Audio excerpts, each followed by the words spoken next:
যারা আমার মতো চিকেন প্রেমী তারা এইভাবে চিকেন স্যান্ডউইচ খেয়ে দেখো, ভালো তো লাগবেই, মাঝে মাঝেই খেতে ইচ্ছা করবে। কড়াই গরম হয়ে এলে সাদা তেল দিয়ে দিয়েছি 2 থেকে 3 টেবিল চামচ মতো। তোমরা চাইলে বাটারও দিতে পারো। তেল গরম হয়ে এলে রসুন কুচি দিয়ে দেব। অ্যারোমা বেরোনোর পর দেব একটা বড় পেঁয়াজ কুচি।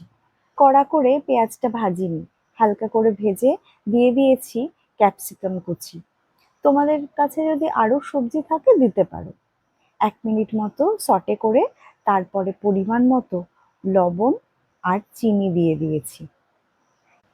বাজার থেকে যখন চিকেনটা আনি তখন কিছুটা কিমা করেও নিয়ে আসি। এবার 200 গ্রাম মতো চিকেন কিমা নিয়ে এসেছি। সেই কিমাটা ভালো করে ধুয়ে তারপরে দিয়ে দিলাম। মিডিয়াম আঁচেই ভাজবো, কারণ চিকেনটা সেদ্ধ হতে হবে। কিমা করার জন্য চিকেনটা বেশি সময় লাগবে না সেদ্ধ হতে, মোটামুটি 5 থেকে 7 মিনিটের মধ্যেই হয়ে যাবে।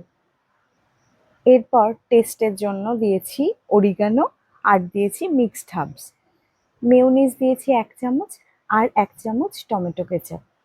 এই পরিমাণটা তোমরা বাড়িয়েও নিতে পারো, আবার যা পরিমাণে আমি দিয়েছি সেটাও দিতে পারো। ভালো করে টস করে নিলেই রেডি চিকেনের প্রিপারেশন। চিকেনের এই প্রিপারেশনটা খেতে দারুণ হয়, এমনি এমনিও খাওয়া যায়। এরপর পাউরুটিতে আমি টমেটো কেচাপ মাখিয়ে নিয়েছি।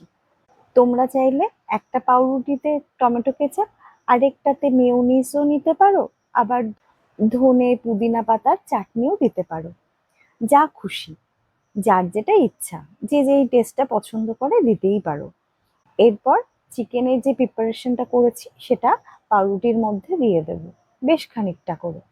আর দিয়ে দেব ওপর থেকে গ্রেটেড করা চিজ।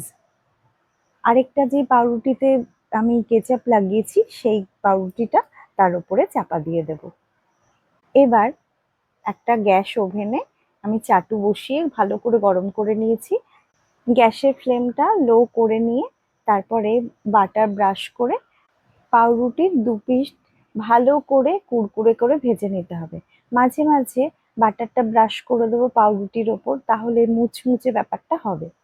এবার আর দেরি কি, আর দেরি করে লাভ নেই, তাড়াতাড়ি খেয়ে নাও।